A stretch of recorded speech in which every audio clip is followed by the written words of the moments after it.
Gate मधून राजांचं आगमन दरबारात झालं तेव्हा दरबारातले 6000 मावळे एकत्रित उभे राहिले आणि डोक्यावरचे फेटे हातामध्ये गुंडाळून प्रत्येक मावळा प्रत्येक सरदार होता तो आपल्या राजाला इथे मानाचा मुजरा करत होता। तो मानाचा मुजरा राजांनी या गेट मध्ये स्वीकारला। नगरखान्याच्या गेट मधून राजे सर्व शूरवीरांची मुजरे स्वीकारतायत पण नजर त्यावेळी त्या गेट मधूनच असायची। 32 मानाचं सिंहासन राजाने पाहिलं, 6000 जनता इथे पाहिली आणि आपल्या राजांचं हृदय भरलं। अरे ज्या मावळींच्या जीवावर हे साम्राज्य उभं केलं, जीवाभावाचा एकही सरदार माझ्या दरबारात उपस्थित दिसत नाही म्हणून शिवरायांचं हृदय भरलं। तेव्हा आया बहिणी जवळ गेल्या आणि पंच आरतीने शिवरायांना राजांची आरतीने ओवाळणी झाली। राजांची पावलं सिंहासनात पडली आणि 32 मानाचं सिंहासन पाहून सिंहासनाच्या उजवीकडे बसलेल्या राष्ट्रमाता राजमाता जिजाऊंकडे पाहिलं आणि आऊसाहेबांकडे पाहताच त्यांना डोळ्याच्या मातीमध्ये खेळणार बाळ शुभा आज राजा होणार स्वराज्य।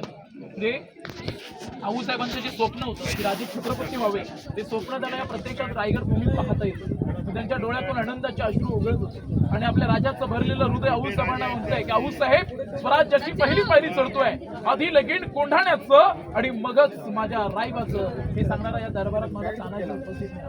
दुसरी पायरी चढताना त्यांना प्रतापरावांची याद आली की नेसरीच्या खिंडीमध्ये नुकतेच मारले गेलेले प्रतापराव गुजर आणि तिसरी पायरी चढताना बाजीप्रभूंची याद आली की 52 खिंड लढवली बाजीप्रभू।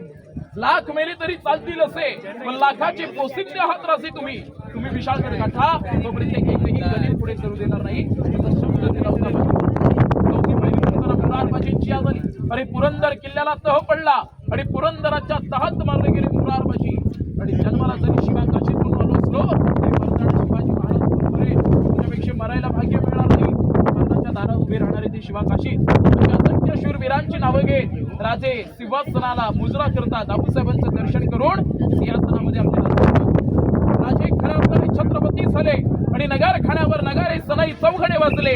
रायगडाच्या मुख्य गेटवर 21 तोफांचा आवाज झाला। रायगड अडंद आणि धुमधुमला आणि राजसभेमध्ये गर्जना झाली की महाराज प्रौढ प्रताप पुरंदर क्षत्रिय कुलवतंस सिंहासनाधीश्वर महाराजाधिराज राजे शिव छत्रपती श्री शिवाजी महाराज की जय। जय भवानी, जय शिवाजी, हर हर महादेव।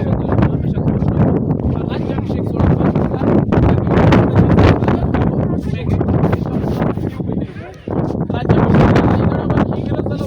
राज्याभिषेकाच्या पोस्टर मध्ये तो व्हाईट केस असणारा इंग्रज आपल्या राजांना मुजरा करतो। या जागेवरचे ते पोस्टर आज राज्याभिषेक पोस्टर म्हणून घराच्या भिंतीवरती आपण लावतो।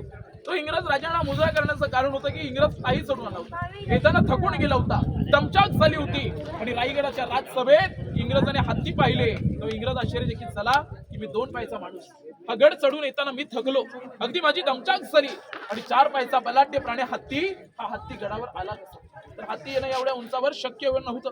राजे फार ग्रेट आहे, बुद्धीने चालाक होते, राजधानीवर आपल्या हत्ती पाहिजे, हत्ती येणं शक्य नाही ते हत्तीची लहान पिल्ल आणली आणि गडावर हत्तीला मोठं केलं। दूरदृष्टी हा राजांचा गणिमी कावा तर इंग्रजाला तरी काय करणार? तो इंग्रज महाराजांनी ते मुजरा करतो आणि म्हणून म्हणतात चुकल्या वाकल्या गर्विष्ठपणा या